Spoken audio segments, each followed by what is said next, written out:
उसमें देखिए सबके अंदर फिर भय बन चुकी है कि हत्या करते करते मुकदमा करते करते हत्या कर दिया, फिर मुकदमा करते करते हत्या करना उसका तय है। क्योंकि राजकुमार पूरा टहल रहा है मुंह बांध के पूरे क्षेत्र में। हम तो शासन प्रशासन निवेदन करेंगे कि उस पर निगरानी करें, और जो आरोप लगाया है हम ये भी कह रहे हैं कि पूरा क्षेत्र जान रहा है, पूरा देश जान रहा है, पूरा जिला जान रहा है, पूरा भारत जान रहा है, प्रशासन पूरी जान रही है। हम तो कहेंगे, प्रशासन से निवेदन करेंगे कि जो भी हो सत्यता जांच करके, अगर वो नाजायज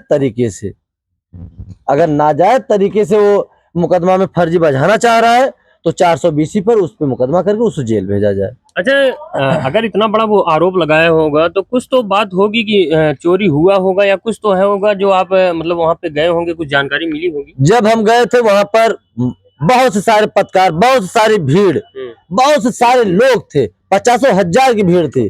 बस गलती है कहीं हुआ, पछतावा यही हो रहा है कि उस समय मौजूद में डीएम साहब थे, कप्तान साहब थे, अजय पाल शर्मा कप्तान साहब थे।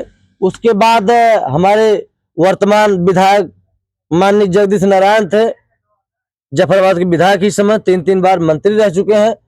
आप पता कर लीजिए, पूछ लीजिए कि उस समय इन्हीं लोग के कहने पे वो बाडी उठी सर सम्मान से कि जाने दीजिए,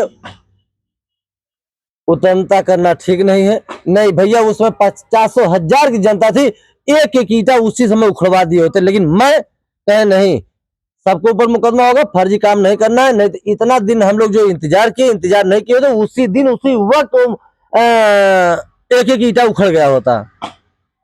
लेकिन सबकी बात मान के आज 1 साल बीतने बाद दूसरा साल लग गया है, अभी तक मकान का आदेश हो गया, मकान गिरा नहीं।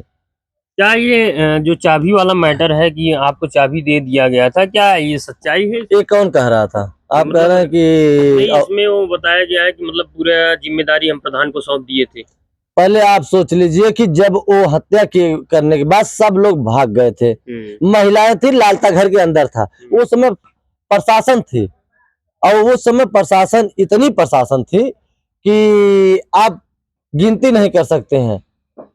वहां लालता के घर में से प्रशासन ही लेके भागकर गाड़ी में बैठाकर तुरंत गौरव थाना पे ले गई।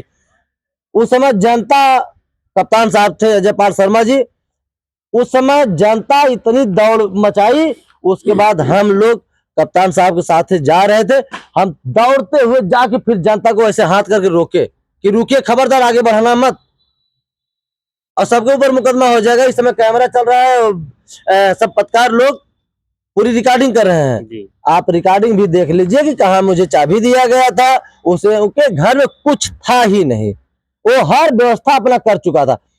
सोचना चाहिए कि गेहूं चावल का हरामखोर को सोचना चाहिए कि गेहूं चावल का इतना उसको टेंशन है, एक बच्चे का निर्मम हत्या कर दिया, उसका टेंशन नहीं है।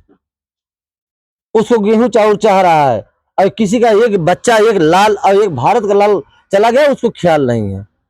जब उसको बेल मिल गया तो फिर उसको क्या, किस बात की तकलीफ? अब तो वो घर में रहना चाहेगा तो वो उसी व्यवस्था के साथ रहेगा ना। घर में कहाँ वो रह पाएगा?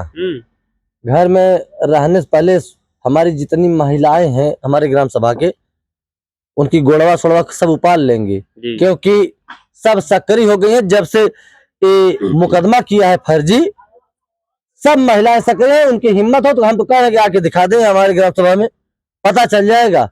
क्योंकि माताएं बहनें बच्चों का दर्द समझती हैं, कितना मेहनत करके पालती हैं, पोसती हैं, और किस तरीके से नौजवान करती हैं, तो वह चीज महिलाओं को, माता को पता है।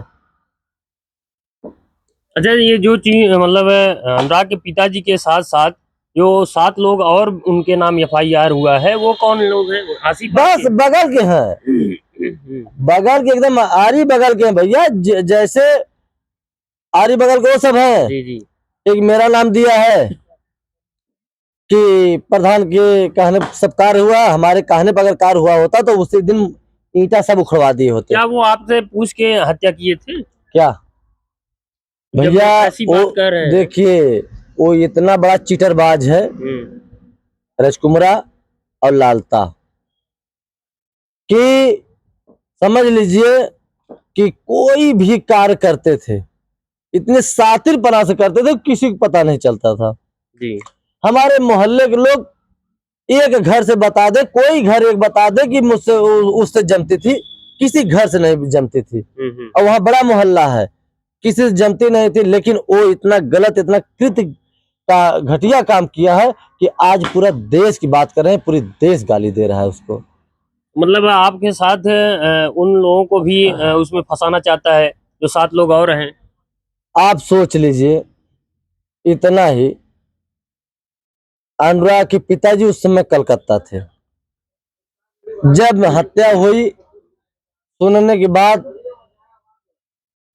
शाम तक जब पोस्टमार्टम हाउस हम लोग बॉडी लेके पहुंचे थे, वहां वो आए। उनके ऊपर खुद पहाड़ गिरा था कि एक ही बच्चा था, वो गला काट कर निर्मम हत्या हो गई। उनका गेहूं चावल चुराने जाएंगे, आप ही सोच लीजिए। उनके तो डोलने की शक्ति नहीं थी। अभी भी तबीयत खराब हुई थी, बनारस भर्ती थे, हम लोग गए थे देखने के लिए। 20-20, 25-25 हजार की रोज दवाइयां हो रही थी। वो खुद टूट चुके हैं। उनका गेहूं चावल चुराने जाएंगे कि उनके मोहल्ले वाले जाएंगे? वो इतना दहशत मचाया था कि मोहल्ले वाले खुद रोड, अगर जा रहा था रोड पर से, तो रोड से नीचे उतर जा रहे थे कि जाइए भैया, कहीं ऐसा ना हो कि पैसा वाला था, दबंग था, ऐसा ना हो कि कुछ बोल दे।